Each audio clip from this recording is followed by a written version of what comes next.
नमस्कार। To the point with Anand Vardhan, आप सब लोगों का स्वागत है। और हम लोग काफी दिन बाद आप लोगों से जुड़ रहे हैं। बीच में कुछ ऐसी घटनाएं हुई, एक मेरी भी थोड़ी तबीयत ठीक नहीं, फिर आनंद वर्धन जी चले गए थे विदेश। ये 2-3 हफ्ते के करीब बाहर रहे, फिर अब आए हैं। तो अब हम फिर से ये कार्यक्रम ये रेगुलरली अब हम हर हफ्ते में करेंगे। तो आनंद, बातें बहुत सारी हैं, आप थे नहीं तो एक लंबी लिस्ट है। और पीछे से बहुत कुछ हुआ और आप वहाँ थे, वहाँ से भी आप इसका ट्रैक रख ही रहे थे। मैं शुरू करूँगा सबसे पहले, जो हमारी फॉरेन पॉलिसी है। आप विदेश भी होके आए हैं, आपको पता होगा दूसरी साइड में क्या हमारी विदेशों में क्या हालत है और क्या इमेज बन रही है। मेरा एक सीधा-सा आपसे सवाल है कि क्या भारत की विदेश नीति विफल हो गई है? अब इसके संकेत काफ़ी हैं, लेकिन ये किरण रिजिजू का एक स्टेटमेंट है जो अब हम लोग एक ऑल पार्टी डेलीगेशन भेज रहे हैं। काफ़ी सारे देशों में हम जा रहे हैं, 50 के करीब लोग सेलेक्ट किए हैं मोदी जी ने। और इनका ये स्टेटमेंट आया है, पूरा मैं नहीं पढ़ रहा, लास्ट पैरा है इसमें। This is a powerful reflection of national unity above politics. India will speak in one voice. और ये आज सुबह डी वायर में ये छपा है। ये दोनों लोग, जॉन ब्रिटास और असाउद्दीन ओवैसी, ये भी इस डेलीगेशन का एक हिस्सा हैं। और इन दोनों ने ये कहा है, we disagree with Modi government but will cooperate as its delegates abroad. तो मेरा मतलब आपसे ये समझना था कि जब आप इस तरह तरह के लोग लेके जा रहे हैं डेलीगेशन में, और मेरे हिसाब से ये काम था प्रधानमंत्री का या विदेश मंत्री का, आप जाइए वहां पे क्योंकि अथॉरिटी आपके पास है। वहां पे असादुद्दीन ओवैसी हो या शशि थरूर हो, अगर इनसे ये कोई पूछ लेगा कि पहलगाम में जो 4 लोग थे क्या हुआ, या आपके सिक्योरिटी फेलियर्स क्या थे, या आपके जहाज कितने गिरे, तो इन लोगों का क्या स्टैंड होगा? ये तो विपक्ष वाले लोग हैं, तो इनकी वहां सुनेगा कौन?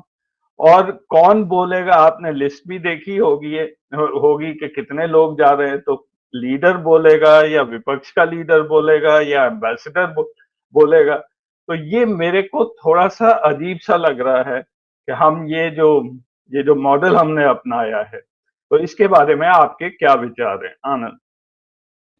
मैं अजय पहले तो ये बता दूं कि जो आपका ऑब्जर्वेशन है वही मेरा भी है कि भारत की विदेश नीति इस बुरी तरह से विफल हुई है कि आज हम पूरे विश्व के मानचित्र में आइसोलेट हो गए हैं। We have been isolated. मतलब पाकिस्तान जिसकी कोई हैसियत नहीं, जिसका कोई वजूद नहीं, उसके साथ भी चीन आके खड़ा हुआ है। और चीन जब कह रहा है कि we are like iron brothers, हम लोग आयरन ब्रदर के तौर पे हैं, और केवल चीनी नहीं खड़ा हो रहा है, उनके साथ टर्की भी आके ठीक से खड़ा हो गया। ये बात मैं इसलिए कह रहा हूं कि हो सकता है कि बहुत छोटी बात लगे, लेकिन भारत के साथ एक एक देश भी भारत के साथ खड़ा हुआ नहीं है। यहाँ पे एस जयशंकर उस तरह का एक इमेज बताने की कोशिश की है कि अफगानिस्तान आपके साथ है। वो रियलिटी ये है कि अफगानिस्तान ने वो स्टेटमेंट आपके लिए नहीं दिया था, और वो स्टेटमेंट बिल्कुल साफ पढ़िए तो अफगानिस्तान का वो स्टेटमेंट आया था एज अ रिएक्शन। जो पाकिस्तान कह रहा था कि वो टेररिस्ट हमारे यहाँ ट्रेन नहीं हुए थे, वो टेररिस्ट अफगानिस्तान में ट्रेन हुए थे, उसके रिएक्शन में अफगानिस्तान में ने आपका सपोर्ट नहीं किया था। अफगानिस्तान ने कहा था कि we condemn that killing in Pahalgam. No, दुनिया का कौन सा देश या कौन सा व्यक्ति will not condemn that killing? वो तो आप चीन में भी जाके पूछिएगा तो everyone is condemning that killing. भाई ये कैसे हो सकता है? तो ये जो एक कहीं ना कहीं परसेप्शन बनाने की बात थी कि नहीं वो हमारे साथ है। दूसरा, अब वो सच बात भी अगर थी, और जो सच बात थी नहीं, अगर नहीं थी, अगर सच है, तो कुछ सच बताए नहीं जाते हैं। जयशंकर जी ने अगर टिप ऑफ किया था पाकिस्तान को कि भाई हमारे लोग आ रहे हैं, तो इसको बताना नहीं चाहिए उनको। लोगों का मतलब फौज का सोचिए मोराल, आप इधर से भेजिए कि जाओ जाओ जाओ, और उधर से कहिए कि आ रहे हैं आ रहे हैं आ रहे हैं, तो उनका क्या स्वागत होगा? उनका क्या स्वागत होगा?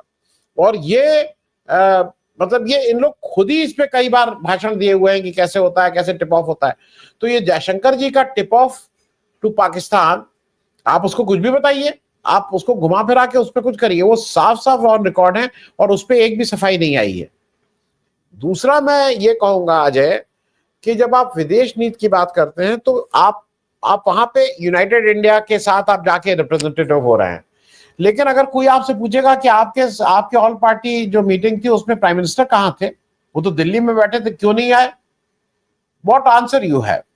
You have no answer. अगर वहां से इन लोगों से कोई ये पूछता है कि साहब पहलगाम में जो आपकी तरफ से ये कहा गया कि उसमें चूक हुई, कौन लोग रिस्पॉन्सिबल थे? आज तो 1 महीना हो गया, it is going to be 1 month. आप अभी तक रिस्पॉन्सिबिलिटी नहीं फिक्स कर पाए हैं। तो ये मैं इसलिए कह रहा हूं कि ये बिल्कुल ठेठ विफलता है। और उस पे जो मेरी समझ है, जो ये डेलीगेशन 7 भेजे गए हैं, ये अपनी विफलता को छुपाने की कोशिश हो रही है। क्योंकि देखिए ये कोई हासिल करके, आपने जैसा कहा, सबको याद है 71 में जब हुआ था तो इंदिरा गांधी अकेले निकली थी, और अकेले कहां गई थी? अकेले वो गई थी यूरोप के उन शक्तिशाली देशों में जो युद्ध में आज मैटर करते हैं, और अमेरिका। आप ये 7 डेलीगेशन को एक दुनिया के भ्रमण पे भेज रहे हैं, ऐसी छोटी छोटी कंट्रीज जिनको आज तक, उनसे के पास आप जाके कौन सा पब्लिक ओपिनियन की बात कर रहे हैं? तो मेरे हिसाब से ये बिल्कुल जैसा आपने कहा कि इसको लीड करना चाहिए था प्रधानमंत्री जी को। और दूसरा, जैसे जो पुराना एक हमारे पास इस तरह की परिपाटी है कि जब नरसिम्हा राव ने leader of opposition Atal Bihari Vajpayee के नेतृत्व में इस तरह का एक यूएनओ में भेजा था, तो आपको भी अगर भेजना था तो आपको राहुल गांधी के नेतृत्व में एक कुछ इस तरह का डेलीगेशन भेजते, तो उसकी अहमियत और उसका वेट और उसकी बातचीत दूसरी होती। अब आपने भेज दिया है, उसमें कौन है? देश के गद्दारों को, देश के गद्दारों, ये नारे लगाने वाले उसमें, और कौन है उसमें वही निशिकांत दुबे, वो कौन ठाकुर, यही सब है जिनको केवल गाली देना। और निशिकांत दुबे वो हैं जो बताते हैं कि सीजीआई जो है वही इस देश में क्या क्या करने के लिए वो रिस्पॉन्सिबल है, कितने रॉयट्स और दंगे के लिए। तो इस तरह के लोगों को आप भेज के आप क्या उनसे दुनिया के भ्रमण पे आप भेज के क्या अचीव करने जा रहे हैं? मतलब आई फेल टू अंडरस्टैंड। और आप जब उसकी बात करेंगे इश्यूज की, तो मैं उस पर भी आई हैव समथिंग टू से, लेकिन फॉर द टाइम बिंग इससे मेरे ख्याल में मोदी जी सिर्फ ये चाहते हैं कि जब ये लोग आए कुछ हासिल ना हो तो फिर मोदी जी सारा ठीकरा इनके ऊपर फोड़ें कि देखिए देखिए मैंने तो भेजा था, ये सब इतने निकम्मे थे कि इनसे कुछ हुआ ही नहीं। कुछ इस तरह की एक नैरेटिव को बनाने की बीजेपी सेल, आईटी सेल कोशिश करेगी। 100% ये है। अगर आपको इतना ही था तो नहीं, अगर आपको इतना ही था तो आप अपने भारी भारी मंत्रियों को उसमें डाले होते। आप राजनाथ सिंह, अमित शाह, निर्मला सीतारमन, एस जयशंकर, 7 भारी मंत्री आपके उसमें गए होते, तब लगता कि नहीं भारत की तरफ से वही एक भारी भरकम डेलीगेशन आ रहा है। आप ऐसे ही करके एक जो होता नहीं है कि एक रिचुअल और ये अपने को करना है जिससे कागज में ये कहीं दर्ज हो जाए कि हमने ये भी किया था, इससे अलावा कुछ नहीं है। अजय जी जी आनंद, हमारे भारी भरकम मंत्री, जब तक ये 4 दिन की लड़ाई चलती रही है, इनमें से एक भी पब्लिक के सामने नहीं आया है, एक्सेप्ट के वो गाड़ी में बैठ रहे हैं, वो मीटिंग को जा रहे हैं, हाई लेवल मीटिंग हो रही है, और कई फेसेस बिल्कुल गायब हैं। अमित शाह जी कहाँ हैं ये आज तक नहीं पता चला, जबकि पहलगांव जो इलाका था वो सीआरपीएफ और पैरामिलिट्री फोर्सेस के अंडर आता था, वो स्टेट पुलिस के अंदर नहीं था और ना ही वो आर्मी के अंदर था। और ये वही अमित शाह हैं जिन्होंने कहा कि हेलीकॉप्टर जाने में देर इसलिए हुई कि टेरेन था, terrain was a factor, that's why we were delayed. तो मतलब ये क्या मुंह लेके जाएंगे? अगर ये बाहर जाएंगे तो इनसे भी सवाल होंगे, तो ये लोग जा ही नहीं सकते हैं कहीं भी, ये मेरा मानना है। और नहीं, हाँ अजय आप कह लीजिए, आप कहिए फिर मैं बताता हूँ, आप कहिए। नहीं नहीं, इट्स ओके, आप चलिए। नहीं, मेरा कहना यह है कि जो आप अगर इश्यूज देखिए, ये जो भी विदेश मंत्रालय में बैठा और इन लोगों का ये कितना वाहियात सरकार काम कर रही है। इश्यूज जो बिल्कुल प्योरली बायलैटरल हैं। Now they are going and talking of Kashmir, they are going and talking of Indus water treaty.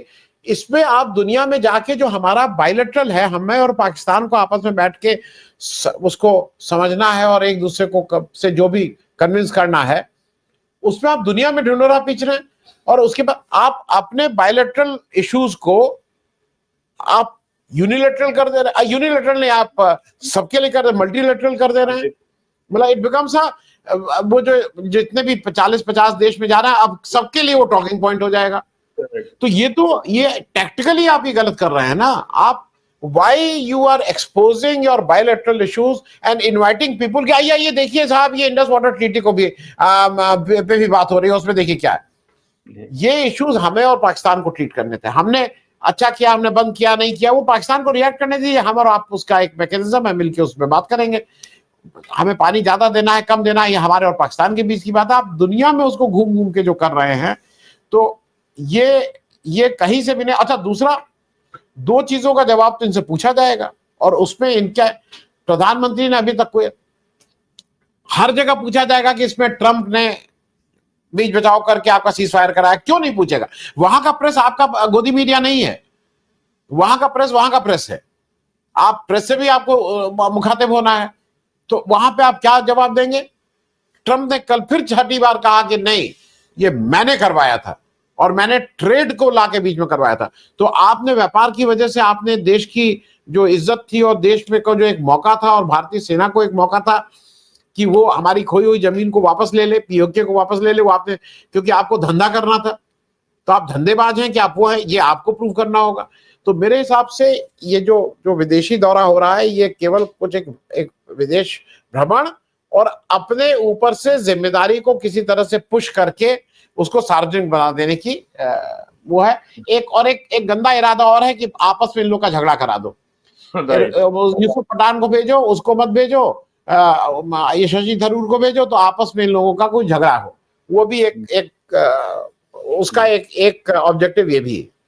Ajay ji आनंद, जल्दी से मैं दर्शकों को ये भी बता दूं कि ये सिलेक्शन ऑफ कंट्रीज, ये भी मतलब मेरे को समझ नहीं आया ये इन्होंने कैसे किया है। ये प्रेस इंफॉर्मेशन ब्यूरो की साइट से लिया है मैंने, जहां पे सरकार का ये एक कम्युनिकेशन था, उन्होंने ये लिस्ट दिखाई है कि कितने ग्रुप्स बने हैं और किन देशों में हम लोग जा रहे हैं। अब इसमें से अगर आप देखेंगे तो एक तो हम जा रहे हैं अफ्रीका में, लाइबेरिया, सीरिया लोन हम जा रहे हैं, और रिपब्लिक ऑफ कॉन्गो। मतलब इनमें ऐसी जगह हैं जहां पे ये सिविल वॉर से भी नहीं उभरे हैं ये लोग, और वहां पे अगर आप इनका सिक्योरिटी देखें तो आपकी जान को भी खतरा होता है वहां एयरपोर्ट पे उतर के। और वहां पे हम लोग एक डेलीगेशन भेज रहे हैं जो आज तक इंडिया के, जहां तक मैंने देखा है, कोई भी डिप्लोमेटिक ऐसा कांटेक्ट नहीं हुआ है कि हमारे यहाँ से कोई मंत्री भी यहाँ गया हो, और वहां पे हमारा डेलीगेशन जा रहा है। ये सब फ्रेंच स्पीकिंग कंट्रीज हैं जो फ्रेंच से इन्होंने आजादी ली थी, और वेस्टर्न अफ्रीका का पार्ट है जो वैसे ही अभी बहुत ट्रबलसम एरिया है। और जो मिसिंग है आनंद, इसमें Turkey, Switzerland, Austria, Iran, Iraq, मतलब ये सारे कंट्रीज जो इम्पोर्टेंट है वहां हम नहीं जा रहे। हम अफ्रीका में कीनिया, तंजानिया नहीं जा रहे, कनाडा नहीं जा रहे, अपने नेबरहुड में हम कहीं नहीं जा रहे, ऑस्ट्रेलिया, न्यूजीलैंड नहीं जा रहे हैं। तो मैं जस्ट दर्शकों को कहना था कि हमने ये सिलेक्शन क्या किया है कि हम कहाँ कहाँ जा रहे हैं, किन किन जगह जा रहे हैं, और जो इम्पोर्टेंट देश है हमने छोड़ दिए हैं। आनंद नहीं, मैं इसको ऐसे भी कहूंगा, आपने सार्वजनिक रूप से मान लिया है कि हम बहुत झगड़ालू हैं, हम अपने पड़ोसियों से हमारा बहुत झगड़ा है। आप अपने पड़ोसी क्या भाई, पाकिस्तान से आप भूटान क्यों नहीं जा रहे हैं? आप म्यांमार क्यों नहीं जा रहे हैं? आप श्रीलंका क्यों नहीं जा रहे हैं? आप बांग्लादेश क्यों नहीं जा रहे हैं? आप नेपाल क्यों नहीं जा रहे हैं? और आप चीन क्यों नहीं जा रहे हैं? मतलब मैं तो इसको कहूंगा डिप्लोमेसी का ये एक फेल्योर है कि अगर आप आज चीन को इग्नोर करें। अगर आप यूएसए जा रहे हैं तो चीन जाना भी उतना ही जरूरी है भाई। दुनिया का दूसरा सबसे शक्तिशाली देश, अगर आप यूएसए जा रहे हैं तो आप चीन क्यों नहीं जा रहे हैं? आप अगर रशिया जा रहे हैं तो आप चीन को इग्नोर करके नहीं। देखिए हो क्या रहा है ना, ये लोग इतने, अब क्या बोलेंगे, लोगों को लगेगा कि मैं, कॉमन मैन को भी ये लगेगा कि यार तुम बिना बात के चीन को पाकिस्तान के साथ ब्रैकेट कर दे रहे हो, तुम बिना बात के अपने नेबर्स को उनके साथ ब्रैकेट कर दे रहे हो। जो हो सकता है आप जाते तो वो ऐसे ब्रैकेट नहीं होते। अगर आप चीन जाइए और उनसे बात करिए, उनसे कहिए कि ये है, तो वो हो सकता है कि आपकी बात से जो भी उनका आयरन ब्रदर से गिर के कम से कम ब्रिक ही ब्रदर हो जाए कि भाई आयरन ब्रदर नहीं है, वो कुछ इस तरह के सीमेंट ब्रदर हैं। तो वो अपने पड़ोसियों को छोड़ देना मेरे हिसाब से एक डिप्लोमेटिक फेल्योर है, और ये चूक है, या इन लोगों ने हर आदमी से इतना ज्यादा खराब अपने रिश्ते कर लिए हैं, क्योंकि वहां रिश्ता केवल एक ही व्यक्ति का है कि जिस तरह से उसको बिजनेस दो, वो हर जगह एक्सपोज हो रहे हैं। बांग्लादेश में अडानी जी एक्सपोज हो रहे हैं, श्रीलंका में अडानी जी एक्सपोज हो रहे हैं, तो आपकी सारी ताकत ये होती है कि किसी तरह से उनका कारोबार चलता रहे, तो उस वजह से शायद आप वहां जाने लायक भी नहीं है, ऐसा मुझे लगता है। अजय जी, आनंद, और टर्की और अजरबैजान मेरे हिसाब से यहाँ भी हमें जाना चाहिए था। यहाँ हम क्यों नहीं गए हैं? भाई ठीक है, आपने मान लिया उन्होंने पाकिस्तान को सपोर्ट किया है, बट एक मौका था हमारे पास, उनसे जाके मिलके कुछ तो क्लैरिफाई कर सकते थे। तो ये दो कंट्रीज भी मेरे हिसाब से जाना चाहिए था। अब मैं आता हूँ आज के दूसरे प्रश्न पर, आनंद, जो काफी चर्चा में है। हमारे सुप्रीम कोर्ट के चीफ जस्टिस साहब को काफी ऐसा एक माहौल बनाया गया है, जिसको वो एक तरह से लग रहा है कि वो सरकार उन्हें काफी कॉर्नर करने की कोशिश कर रही है। जाते जाते जब संजीव खन्ना जी गए थे, तब वो प्रेसिडेंशियल रेफरेंस आ गया, वो गवई साहब के ऊपर आया है, कुछ क्लैरिफिकेशन भी आए हैं, लेकिन माहौल और रिलेशनशिप दोनों में ठीक नहीं इस समय लग रहा है। हर जगह गवई साहब को बैकफुट पर वो गवर्नमेंट दिखाना चाह रही है। तो इसका क्या रीजन है और इसका पॉलिटिकल फॉल आउट क्या होने जा रहा है? मैं चाहूंगा थोड़ा सा आप इस पर हमें बताइए, आनंद। देखिए, सरकार को ये 6 महीने किसी तरह से गुजारने हैं, क्योंकि उसके बाद बीजेपी के हिसाब से उनके बहुत फेवरेबल लोग आ रहे हैं, वो फिर कोई दिक्कत नहीं है। ये 6 महीने में दिक्कत क्या है कि एक चीज समझिएगा कि जो जस्टिस गवई हैं, इनके पिता एक बड़े नेता थे, बड़े मतलब बड़े नेता, रिपब्लिकन पार्टी से थे, एमपी थे। और ये भी याद रखिएगा कि इनके पिताजी ने जो दीक्षा भूमि है नागपुर की, जो डॉक्टर अम्बेडकर की याद में वहां बनाया गया है, जिसको एक दलित वर्ग अपने किसी भी तीर्थ स्थान से कम नहीं समझता है, उनके पास उसी तरह का भावना होती है, और उसी तरह से उसका प्रेम और सम्मान उस जगह को देते हैं, जो किसी भी तीर्थ स्थल या किसी भी भगवान के मतलब के मंदिर को दिया जाता है। वो इनके पिताजी का क्रिएशन था, ये याद रखिएगा। Justice Gavai today is a pride of a average Dalit in India. वो उसका गर्व है, क्योंकि एक व्यक्ति हिंदुस्तान के सर्वोच्च पद पे अपनी काबिलियत से पहुंचा है, तो वो उसका गर्व भी है। बीजेपी की जो बेसिक दिक्कत है, और जो बीजेपी का जिस तरह की ट्रेनिंग होती है, जो उनकी विचारधारा है, उसमें वो ये पचा नहीं पा रहे हैं कि भाई ये तो एक दलित सीजेआई आ गए हैं।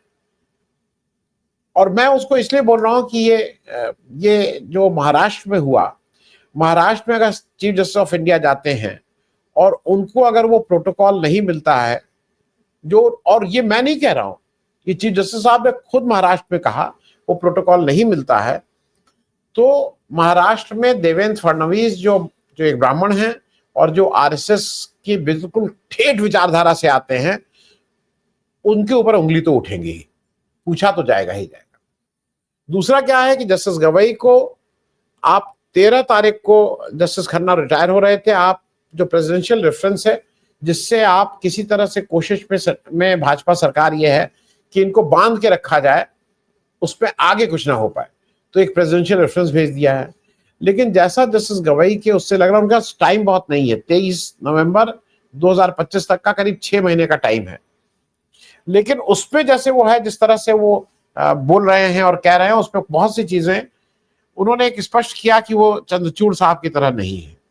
उन्होंने ये भी एक बहुत बड़ी, और मेरे हिसाब से जो ज्यादा बड़ा अभी तक का सबसे बड़ा स्टेटमेंट, और एक ऐसा स्टेटमेंट जिसका स्वागत हम सबको करना चाहिए, क्योंकि वो कहीं ना कहीं वो प्रेशर सरकार के ऊपर भी डाल रहे हैं और बाकी वकीलों के ऊपर भी बाकी जजेस के ऊपर भी डाल रहे हैं। वो अगर बंबई में अपने स्वागत समारोह में ये कहते हैं कि साहब पोस्ट रिटायरमेंट मैं और जस्टिस ओ कोई भी पद नहीं लेंगे, तो वो कहीं ना कहीं अपने जो बाकी जुडिशरी में जो जज लोग हैं उनके ऊपर ये प्रेशर डाल रहे हैं कि भाई ये तुम इसके लालच में कि ये मिल जाएगा, इस कमीशन का चेयरमैन हो जाऊंगा, राज्यसभा का मेंबर हो जाऊंगा, गवर्नर, कुछ कुछ हो जाऊंगा। इसके चक्कर में जो आप देश के साथ जो करते हैं और अपनी न्यायिक व्यवस्था में कहीं ना कहीं वो दिखने लगता है, उससे अपने को अलग रखा है। तो मेरे हिसाब से एक बहुत बड़ी पहल है और वो इनडायरेक्टली इस प्रेशर को भी डाल रहे हैं। अब देखना यह है कि उनके पास उस 6 महीने में 1 महीना तो अभी बंद ही है कोर्ट, अब भाई उस 6 महीने में समर वेकेशन भी है, तो वो 4-5 महीने का जो उनको टाइम मिलता है उसमें वो कितना कवर कर पाएंगे देखने वाली बात होगी। पर मुझे काफी उम्मीद है कि जस्टिस गवाई कुछ कवर करेंगे और उसके बाद जो होने वाला है उसके बारे में अभी क्या कहना। लेकिन जस्टिस गवाई से हम सब लोगों को बहुत उम्मीद है कि कॉमन मैन की बात को लेके वो जरूर कुछ ना कुछ जो निर्णय है उसको डिलीवर करने का रहेंगे और एक बार फिर से न्यायालय में हम लोगों का थोड़ा विश्वास फिर से वापस लौटेगा। अजय जी जी आनंद, अब मैं आज का लास्ट जो इशू है उस पर आता हूँ। वो थोड़ा सा चिंताजनक है मेरे लिए, थोड़ा नहीं शायद ज्यादा ही है, क्योंकि पहली बार हिंदुस्तान की आर्मी को पॉलिटिकल जो सीन में वहां पे फॉर्मल स्टेटमेंट्स देने के लिए बाध्य किया गया है। 2 स्लाइड दिखाता हूं मैं जल्दी से।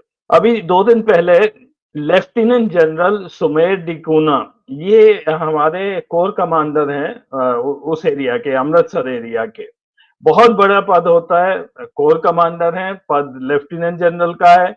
इन्होंने एक वक्तव्य दिया कि हमने air defence system golden temple के अंदर लगाया था पाकिस्तान से के स्ट्राइक से बचाने के लिए, और इस स्टेटमेंट के 24 घंटे बाद ही आर्मी की तरफ से एक मेजर जनरल जो उनसे एक रैंक नीचे हैं, उन्होंने एक स्टेटमेंट किया कि army blames news reports contradicts core commanders claim of air defence gun के हमने गोल्डन टेम्पल में कोई गन नहीं लगाई थी। तो ये मेरे ख्याल से पहली चीज, आर्मी को इस चीज में पढ़ना ही क्यों है कि हमने लगाई या नहीं लगाई, आप पॉलिटिशियन पर वो छोड़ दीजिए, वो लड़ते रहेंगे। कोर कमांडर क्यों आके बोले और फिर उसका खंडन किया गया, वो भी आर्मी ने किया। तो why is army getting into all these statement? ये क्या हो रहा है? मतलब ये हमारी इमेज पॉलिटिशियंस की तो थी, और अब क्या हमारा आर्मी पे भी विश्वास उठ जाएगा? आनंद देखिए अजय, ये आर्मी नहीं करे ये सारा जो और मैं भाजपा नाम बार बार ले रहा हूं, भाजपा की ये जो गंदी पॉलिटिक्स है विदाउट रियलाइजिंग कि वो क्या डैमेज कर रहे हैं। भाजपा और मोदी जी के पास और सरकार के पास कोई जवाब नहीं है। अब वो आर्मी की आड़ में छिपना चाह रहे हैं।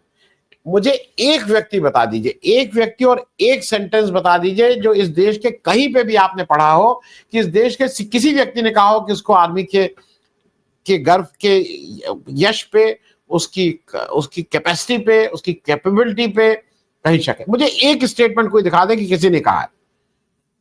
इस देश का हर व्यक्ति अपनी आर्मी से के प्रति पूरा गर्व है और पूरा विश्वास है, और वो और उसको यह है कि ये अगर जब तक है तब तक ठीक है। अकेला इंस्टीट्यूशन बचा है जहां आज पे भी विश्वास है। अब ये जबरदस्ती कहते हैं अरे आर्मी, अरे कौन आर्मी के लिए पूछ रहा है भाई? तुमसे पूछा जा रहा है, तुम क्या क्या कर रहे थे? क्योंकि इस देश की आर्मी एक पार्लियामेंट्री डेमोक्रेसी में रहती है, तो जो इस देश की सरकार, जो इस देश की डेमोक्रेसी, जो वो तंत्र कहेगा वो करेगी, वो अपने आप कुछ नहीं करेगी। अगर तंत्र कहेगा तो जाएगी। वो निर्णय उसके नहीं होते हैं, सही निर्णय, अच्छे निर्णय, बुरे निर्णय, ये निर्णय राजनीतिक पार्टियों के होते हैं और उनको वो जिम्मेदारी लेनी चाहिए। वो अगर ये जिम्मेदारी नहीं ले, टैक्टिकल इज वो। चीन के साथ एक अनइवन वॉर थी, हम प्रिपेयर्ड नहीं थे, हमारे पास नहीं थे, लेकिन चूंकि पॉलिटिकल लीडरशिप ने कहा था लड़ना है तो लड़े हम। और इस तरह के एक नहीं तमाम उदाहरण। जब पॉलिटिकल लीडरशिप कहती है तो हमारे वो लोग, मेजर शैतान सिंह जिनके साथ 125 लोग थे और ये जानते हुए कि हम हारने जा रहे हैं, हम मरने जा रहे हैं, वो लड़े वहां। और ये केवल एक ने, हर युद्ध में ही हुआ है। भारत की सेना ने ये जानते हुए कि आगे आगे मौत है, मतलब हमारे पास कोई चुनाव नहीं है, मौत या 100% है। हम 10 हैं, वो 1000 हैं, 100% है। लेकिन चूंकि भारत के पॉलिटिकल नेतृत्व ने डिसीजन लिया कि आपको लड़ना है तो गए लड़ने। मानेक शॉ ने इंदिरा गांधी से मुंह पे कहा था कि इफ यू say कि attack at this point of time, we are going to attack, but I guarantee you defeat. वो ये नहीं कहे थे कि हम नहीं अटैक करेंगे, उन्होंने एक बार भी नहीं कहा था अटैक, आप कह रहे हैं हम करेंगे, लेकिन आई गारंटी यू डिफीट।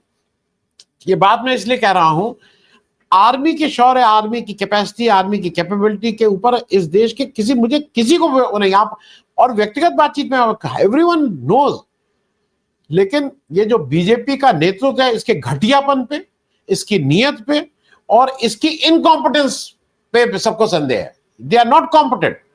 एक महीना हो जा रहा है, आप पता ही नहीं कर पा रहे हैं कि चूक कहां हुई, आप सामने ही नहीं आ रहे हैं, आप ऑल पार्टी मीटिंग में नहीं आ रहे हैं, आप प्रेस कॉन्फ्रेंस नहीं अटेंड कर रहे हैं, आप मन की बात कर रहे हैं, आप बिहार इलेक्शन में वोट मांगने चले जा रहे हैं, आप कश्मीर नहीं जा रहे हैं, तो उसके ऊपर बिल्कुल वो सवाल पूछे जाएंगे, और वो सवाल इस देश के राजनेताओं से पूछे जा रहे हैं।